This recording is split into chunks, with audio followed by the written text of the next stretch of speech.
Ito mo, yun ang parang kapala sa inyo. Diba? Oo. Hindi ko lang sure kung ano. Tawag dito. Yan. Diba yung mga... Ay, hindi ko lang pa. Yung mga... Makaiba yan. Ito, parang ganito yung sa inyo. Hello. Oo nga, oo. Oo. Pero bakit magkaiba? Ito kasi, binili ko to dahil yung parang in-stock nila, yung old na ano na, lumang modelo na. Pinares mo na. Ha? Pinares mo na sana. Hindi.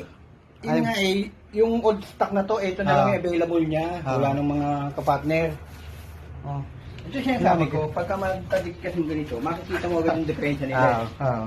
Pero kung magkalayo siya, hindi na Oo. mapapansin. Parang ganito magandang ano. Ayan, itong tiles na ganitong maliliit, pre. Talagang ano. Kaya ito, Papasok ka. matagal trabahuin to. Ay, okay na pala.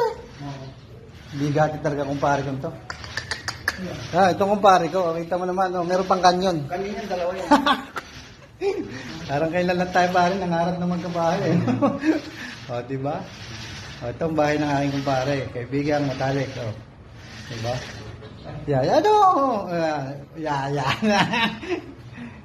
Ano lang tayo para makita natin ang... Ito, lalagyan namin. Papakita ko kay Mrs. Lalagyan namin yung division to. Ay, ito siya, sabi mo. Panalo to. Ay, ganyan. Ayun, electric.